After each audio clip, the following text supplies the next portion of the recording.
오늘이 어버이 주일입니다. 우리 이 시간 부모님들을 다시 한번 생각해 보시면서 함께 은혜 받는 귀한 시간이 될 수 있기를 축원합니다. 부모님 그러면은요, 제일 강하신 분이 부모님이에요. 자녀를 위해서라고 하면 가장 강한 모습을 가지고 세상을 살아가시는 분이 부모님이고 어머님이에요. 어머니는 결코 약하지 않아요. 가장 강한 힘을 가지고 계시다는 거예요. 그리고 또한 부모님들은 제일 약한 분이에요. 자녀를 위해서라고 하면 한없이 약한 자리도 내려가게 돼요. 또한 세상을 살아가는 모습 속에서도 어릴 때 부모님들의 모습을 보면 부모님만큼 강한 분은 없어요. 그래서 부모와 함께 있으면 든든하고 부모와 함께 있으면 염려하지 않아요. 왜? 강한 분이기 때문에. 그러나 나이가 들면서 그 성장해가고 또 부모님들은 연세가 많으면 그 부모님만큼 또 약한 분이 계시지 않아요. 자녀들의 모습 속에 비춰진 그때 부모님들은요, 한없이 약해 보여요. 또 잘못된 마음을 가지면은요, 약한 부모가 짐처럼 느껴지게도 되는 그런 모습도 갖게 돼요. 여러분, 부모는 한없이 강한 분 같으면서도 한없이 약한 분이 부모라고 말하고 있어요. 여러분, 우리의 부모들이 바로 그렇게 세상을 살아오셨고 또 부모된 우리들이 세상을 또 그렇게 살아갈 거예요. 여러분, 예수를 믿는 사람들은 세상 사람들이 이야기할 때 부모도 모르는 사람이라고 그렇게 이야기할 때가 많아요. 그러나 그들은 이 예수 믿는 사람들을 잘못 알고 있어서 그래요. 여러분, 세상 사람들은 사람이 죽으면 그 혼이 떠돌아다닌다고 그래요. 그 떠돌아다니다가 제사 드리는 날 그 집에 가가지고 차려놓은 제사상을 먹고 그리고 그 자손들을 축복한다고 그렇게 말들을 하고 있거든요. 그런데 과연 그 영혼이 떠돌아다니는 걸까? 여러분, 그렇게 떠돌아다니다 제사 드리는 날 와서 제사상에 차려놓은 음식을 먹는 거라고 하면 기독교인들은 잘못된 생각을 가지고 움직이는 거예요. 그런데 하나님께서 하시는 말씀을 보면 이 영혼이 떠돌아다니는 게 아니라는 겁니다. 사람이 이 땅의 삶을 살다가 이제 죽음을 맞이하면 사람은 천국에 가든지 지옥으로 가든지 둘 중에 한 곳으로 가게 되어 있어요. 그래서 하나님께서 하시는 말씀은 효도라고 하는 것은 세상을 떠난 다음에 하는 것이 아니라 살아 계실 때 하는 것이 효도라고 말씀을 해요. 그래서 하나님께서 그 성도들 또한 세상이 지켜야 될 10가지의 법을 주셨는데 우리는 이 법을 십계명이라고 말하고 있습니다.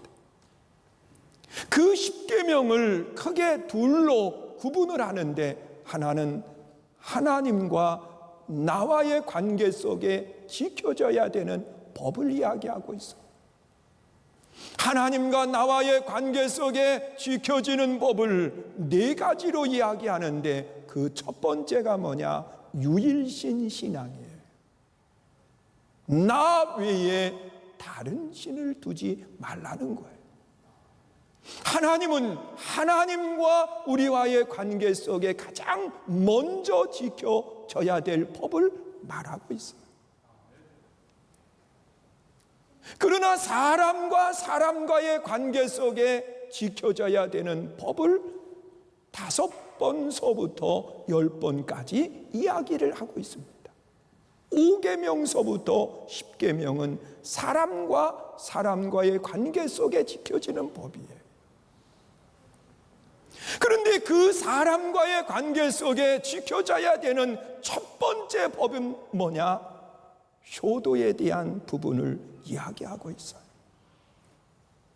5번째 계명이 내 부모를 공경하라, 그렇게 말씀을 해요. 여러분, 부모 공경은요 6번째 계명인 살인하지 말라보다도 우선 두고 있다는 사실이에요. 그리고 놀라운 것은 5계명서부터 사람과의 관계 속에 10계명까지 하나님이 지켜야 될 법을 말씀하시면서 세상 편으로 이야기하면 옵션을 걸어놓은 법은 5번째 법밖에 없다는 거예요.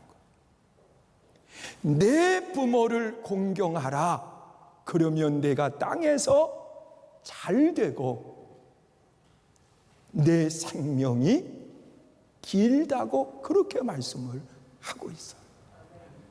여러분, 다른 법에 대해서는 물론 하나님과 사람과의 관계 속에서는 하나님께서 반드시 지키게 하기 위해서 거기에 옵션을 걸어 놓으셨지만 사람과 사람과의 관계 속에서는요, 다른 것은 그냥 살인하지 말라, 도적질하지 말라, 간음하지 말라 그러면서 말라고 이야기하지만 내 부모를 공경하는 것은 하나님이 반드시 지키게 하기 위해서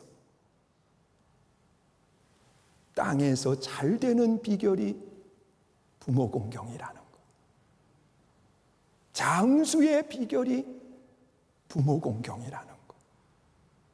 그러면서 이 부모를 공경하는 사람에게 땅에서 잘 될 뿐만 아니라 장수의 복을 주시겠다고 그렇게 약속을 하고 있습니다. 여러분, 다른 계명 속에서는 하나님께서 그 축복의 통로로 삼지 않고 당연히 해야 되는 것으로 말하는데, 부모를 공경하는 것은 하나님이 내 삶의 축복의 통로로 삼으신다고 그렇게 말씀을 하는 겁니다. 여러분, 내 삶이 복이 되려고 하면 반드시 효도하는 아름다운 신앙의 사람이 돼야 된다는 거예요. 믿으세요? 여러분, 성경 속에 기록되어 있는 많은 가정들이 있습니다. 그런데 최고의 모범적인 가정을 꼽으라고 하면 에녹의 가정을 꼽을 수 있습니다. 이 에녹의 가정은 그 부모가 자녀를 정말 사랑하고 믿음으로 바라본 부모의 모습을 이야기하고요,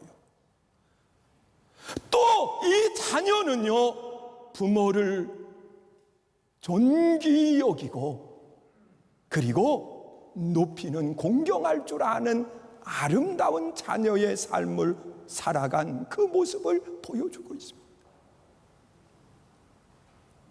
그래서 이 에녹의 가정이 가장 모범적인 가정이라고 말할 수 있는데, 한번 생각해 보세요.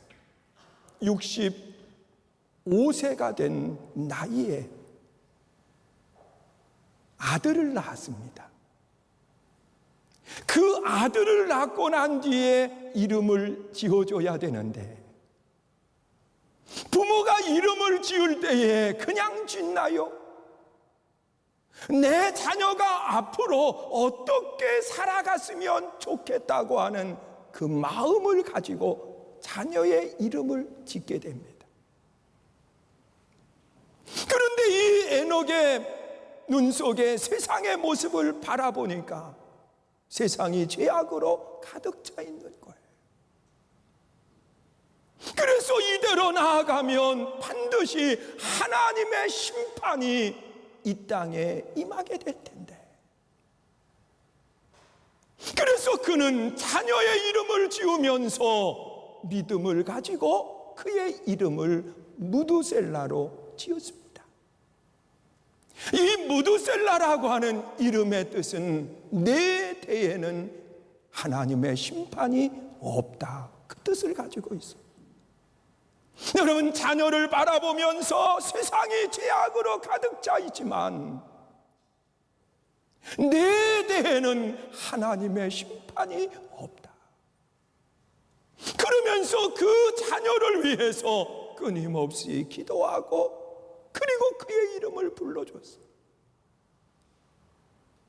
그런데 하나님은 그 이름대로 무두셀라가 세상을 떠난 뒤에 노아 때에 하나님이 이 땅을 심판하시는 거예요. 그것도 노아가 방주를 예비할 수 있는 기간을 주시면서 무려 100년 이상을 기다려 주시는데, 그 기다림 속에 누구의 이름이 포함되어 있느냐? 무두셀라의 이름이 함께 있는 거예요. 무두셀라가 세상을 떠나고 난 뒤에 하나님의 심판이 있어야 되기 때문에 말이에요. 그래서 이 무두셀라가 세상을 떠난 뒤에 하나님이 그 땅을 심판하시는 모습을 찾아보게 돼요.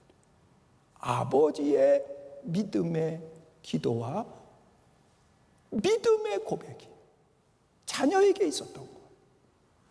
또한 자녀된 이 무두셀라는 아버지를 참 존경하고 그리고 부모를 높이는 아름다운 삶을 살아갔습니다.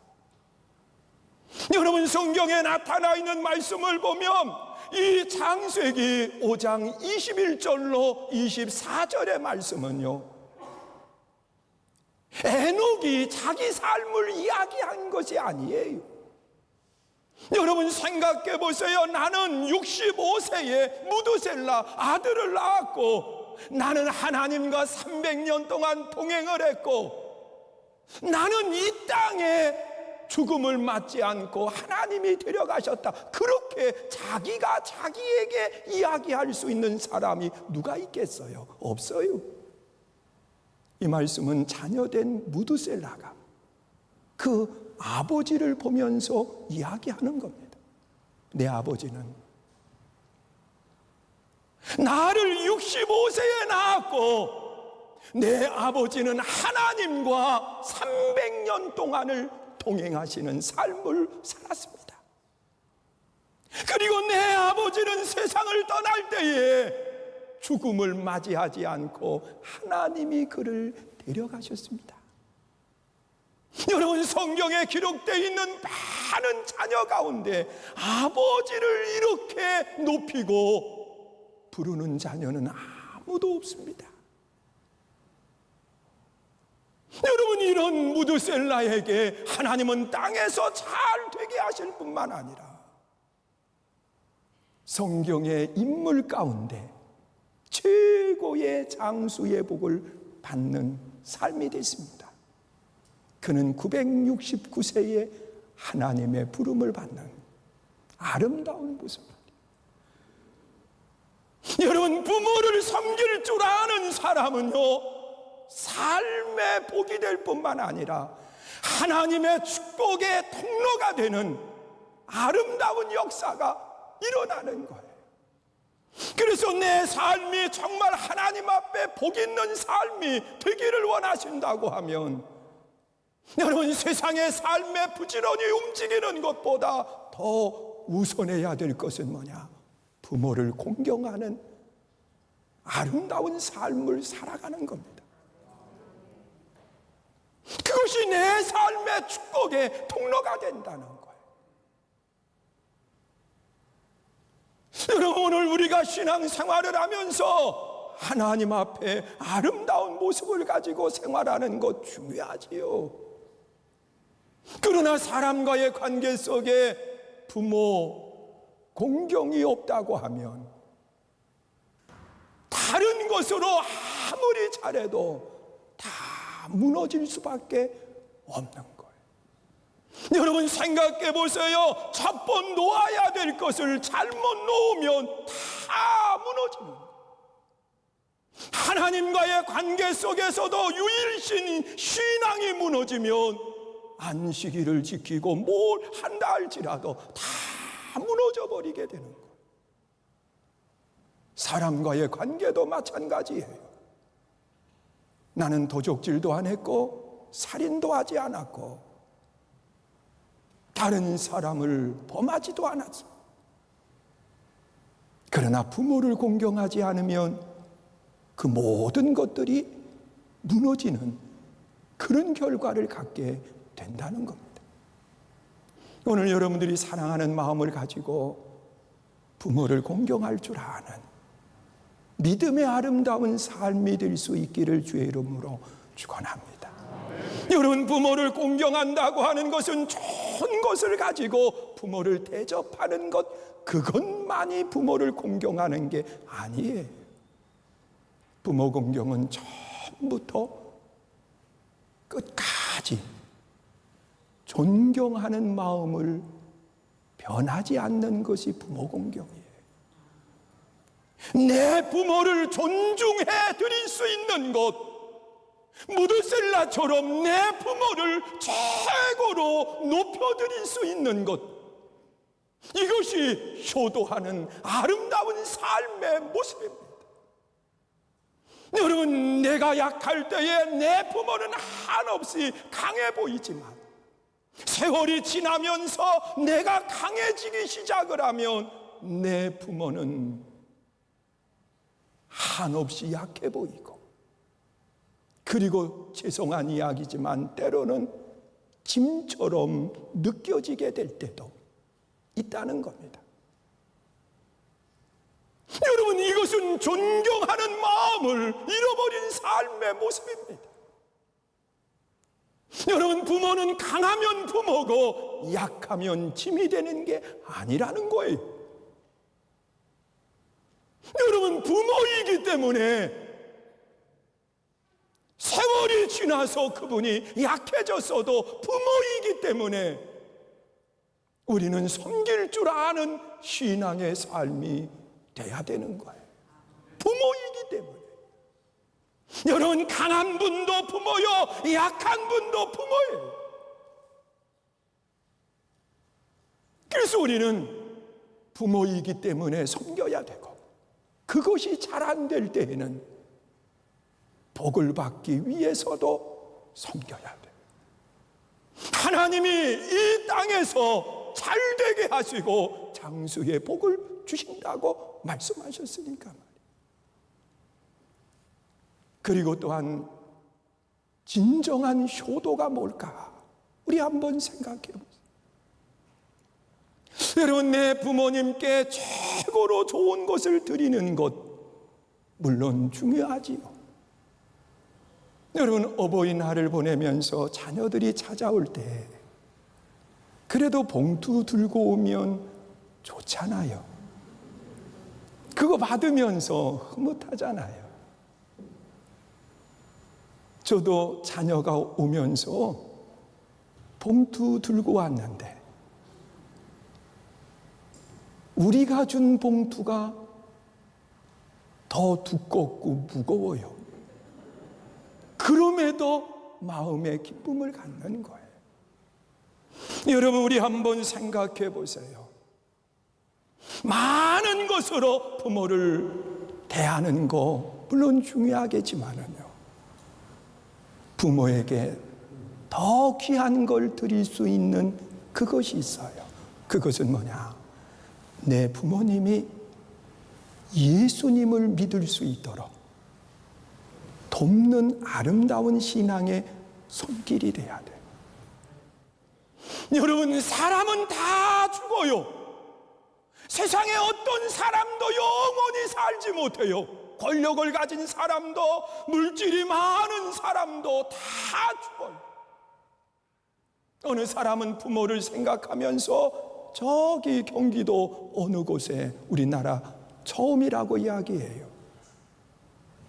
부모가 세상을 떠나고 난 뒤에 그 부모를 늘 보고 싶어서 1억이 넘게 들여서 냉동 그 사람을 만들어 놓은 거예요. 러시아로 비행기로 모시고 가서 거기에서 냉동을 시켜서 30년 보관을 한다는 거예요. 여러분, 이렇게 했다고 해서 되는 게 아니에요. 여러분, 늘 같이 있는 것 아니에요. 사람은 이 세상의 삶을 영원히 살 수 없고, 이 세상의 삶이 마치면 천국으로 가시든 지옥으로 가든 가게 된다는 거예요. 여러분, 내 부모에게 효도하는 자녀는 다른 자녀 아니더라고요. 내가 예수 잘 믿고 천국에 가는 아름다운 모습을 갖는 것. 사랑하는 성도 여러분, 효도는 축복의 통로예요. 내가 땅에서 잘 되고 장수의 복을 받기 원한다고 하면 효도할 줄 알아야 돼. 여러분, 최고의 효도는 부모님이 예수님을 영접하고 예수님을 믿게 해드리는 게 최고의 효도예요. 왜? 그분이 천국에 가시기 때문에. 여러분, 최고의 효도는 뭐냐? 내가 예수님을 잘 믿고 하나님의 거룩한 백성으로 이 땅에 사명을 감당하다가 하나님께 가는 거예요. 여러분, 아브라함이 왜 복의 근원, 그리고 모든 사람들이 나도 저처럼 돼야 되겠다고 하는 생각을 갖습니까? 아브라함은 믿음의 조상이기 때문에 그래요. 여러분, 믿음의 조상이라고 하는 것은 이 아브라함이 기준이 아니라 이삭이 기준이 되어서 아버지를 이야기하는 거예요. 아버지가 기준이었다고 하면 후손이라고 하는 단어를 써야 돼요. 아브라함의 후손 이삭. 그런데 아브라함을 부를 때에는 믿음의 조상 아브라함이라고 말하고 있어요. 바로 그 자녀가 믿음으로 바로 서 있는 그 모습을 이야기해요. 무엇으로 우리가 다 할 수 있겠어요? 존경하고 사랑하는 마음, 함께 믿음을 갖고 나아가며 천국에서 만나는 아름다운 모습을 갖게 해달라고 우리 함께 기도합니다.